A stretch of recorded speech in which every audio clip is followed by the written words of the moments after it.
जो जदयू के कार्यकर्ता हैं और जदयू से लंबे समय से जुड़े हुए हैं। और आप तो मुझे लगता है कि मुख्यमंत्री के काफ़ी खास भी हैं और मुख्यमंत्री आवास में लंबे समय तक रहे भी हैं।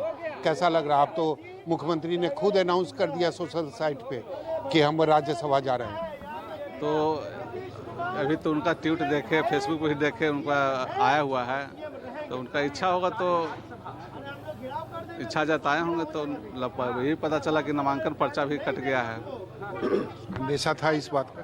अंदेशा तो बिल्कुल नहीं था। जिस हिसाब से बिहार के जनता ने इतना उम्मीद जताए हुए थे कि भाई उन्हीं के समर्थन में लोग वोट किया था 2025 फिर से नीतीश, उसी आधार पे वोट लोग दिया जनता का है ना। अभी चले जाइए गांव महिला में सबको, मैंने अभी 2-4 जगह हम फोन किया गांव में, तो महिला लोग मैंने इतना गंदा रो रही है कि मत कहिए कि हम ऐसा नहीं सुने कि हम तो वोट तो उनको दिए हैं। घर के लोग अभी भी मना रहे हैं उनको? घर के लोग तो मना रहे हैं, लेकिन कुछ हमको लगता है कि साजिश का भी कुछ शिकार हुआ होगा, ऐसा भी नहीं कह सकते हैं।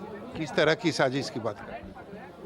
इसमें तो हम नहीं कुछ बोल सकते हैं, लेकिन पार्टी के अंदर या दूसरे दल के तरफ से साजिश? दूसरे दल के तरफ से, दूसरे दल के तरफ से। बीजेपी का मुख्यमंत्री स्वीकार करेंगे? नहीं सर, हमने जदयू मतलब नीतीश कुमार मतलब जदयू, और जदयू का मतलब बिहार सरकार है। बिहार मतलब नीतीश कुमार है। आपने विगत कई दशकों से देखा है नीतीश कुमार के कार्यकाल को। उन्होंने जिस तरह से हर एक तबके को साथ लेकर चला है, और हर इनकी इस आत्मघाती जो फैसला रहा है, ये आत्मघाती जो उन्होंने निर्णय लिया है, इससे हर तबका के आंखों में आंसू है। उसके हर एक चीज का आज खुला विरोध हो रहा है। तो इसके पीछे कहीं ना कहीं जदयू के जो भीतर घात करने वाले लोग हैं, चाहे वो संजय गांधी हो, संजय झा हो, ललन सिंह हो, ये सब ने पार्टी को बेच दिया। इन लोगों ने ही पार्टी को बर्बाद करने का ठेका ले लिया है। कैसे ये बात कह रहे हैं आप? समझिए मेरी बात को कि जो सामाजिक जो कार्यकर्ता थे, जो पार्टी से समता काल से जुड़े हुए लोग थे, जो विगत कई दशकों से नीतीश जी के साथ रहे थे, उनका मुख्यमंत्री आवास में एंट्री नहीं होता था। लेकिन उनके जो चाटुकार लोग थे, उनको मुख्यमंत्री बधाई देने के लिए भी उनको एंट्री होता था। इससे इन सब परिस्थितियों से आप समझ सकते हैं। दूसरी बात आप समझ लीजिए कि नीतीश जी ने कभी किसी भी तबके को दबाया नहीं है। जिस दिन बीजेपी की सरकार आ जाएगी, जो चाहे वो अल्पसंख्यक हो, चाहे तो पिछड़ा वर्ग हो, वो सब हाशिए पर चला जाएगा। आपने देखा है मुंबई, नीतीश कुमार तो कह रहे हैं ना कि जो नई सरकार बनेगी उसको हमारा मार्गदर्शन रहेगा। पहले तो यह है कि नीतीश जी मोबाइल रखते नहीं हैं। ट्वीट कोई दूसरे आदमी कर रहे हैं, अगर वो ट्वीट कर रहे हैं तो नीतीश कुमार को प्रेस कॉन्फ्रेंस करके कहना चाहिए कि हम अपनी मर्जी से जा रहे हैं।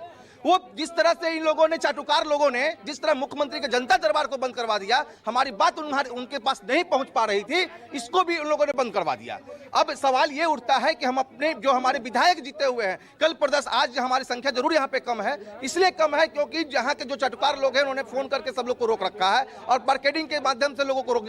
लेकिन जितने भी विधायक जदयू को जीत गए हैं, अगर वो पंचायत का भी चुनाव अगर जीत जाएंगे तो नीतीश कुमार के नाम पर जीते थे और नीतीश कुमार के नाम पर ही वो हारे। नाम तो प्रधानमंत्री नरेंद्र मोदी का भी था ना साथ में। बिहार में नरेंद्र मोदी हैं सर, कहीं आपको लगता है? आप बताइए कि नरेंद्र मोदी है। नरेंद्र मोदी ने पिछला महागठबंधन में नीतीश जीते थे, कहीं ने नरेंद्र मोदी के नाम पर जीत कर दिखा दिए थे। नीतीश कुमार के नाम पर जीत कर दिखाए हैं। नीतीश कुमार ही सरकार में आए हैं और नीतीश कुमार को ही हमने वोट दिया है और हम अपनी वोट का हिस्सेदारी मांगेंगे। और हमारा विरोध प्रदर्शन चाहे यहाँ हो, चाहे जदयू कार्यालय में हो, चाहे मुख्यमंत्री आवास पर हो, हम लोग लगे हुए हैं। लेकिन अभी इस विरोध का कोई मतलब तो है नहीं। मुख्यमंत्री ने फैसला ले लिया, अब वो जा रहे हैं कुछ घंटे के बाद। आपको पता होना चाहिए कि रामायण आप लोग देखा, लंका ढाने के लिए विभीषण की बहुत जरूरत होती है। यही विभीषण हमारे बीच बैठा हुआ है, यही विभीषण हमारे जदयू को बर्बाद कर दिया, जिसका कभी इसका माई बाप का उसका खून पसीना नहीं लगा हुआ था, एक धूरी नहीं लगा हुआ है। आज उसके पास 5 कार्यकर्ता नहीं है, अगर उसको पद से हटा दिया जाए तो बाद का चुनाव नहीं दे सकता है। वो हमारा राष्ट्रीय अध्यक्ष बना हुआ है। अगर नीतीश कुमार राज्यसभा चले गए, जो अब लगभग फाइनल हो चुका है, उसके बाद पार्टी का क्या? पार्टी में बिखरा होगा सर। हम कभी भी बीजेपी का सत्ता का स्वीकार नहीं करेंगे।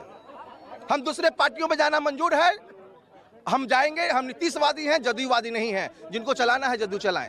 सर ये बताइए, आप तो लंबे समय से नीतीश कुमार के साथ रहे, आपने अप और डाउन नीतीश कुमार का देखा है।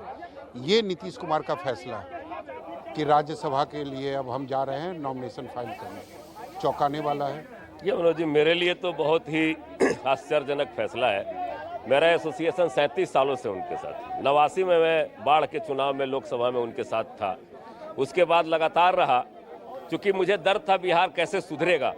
और बिहार को सुधारने में मैं आपको बता दूं कि जब मेटाडोर से एक सांसद जाता था पार्लियामेंट, मैं उस समय से उनके साथ हूं और पहला सांसदी में बीपी सिंह ने एक बात कही थी कि ये लंबा रेस का घोड़ा है, इनका परिचय कराते हुए, और उन्होंने साबित करके भी दिखाया। उस समय के तत्कालीन हम 7 से 8 लोगों का डेलीगेशन जेएनयू से और डीयू से। लेकिन अब इस फैसले के बारे में क्या कहें? मैं इस फैसले से मर्माहत हूं। नीतीश कुमार से मेरा ऐसा रिलेशन है कि मैंने मुख्यमंत्री जी को ये वादा किया ओके, सौरभ, मैं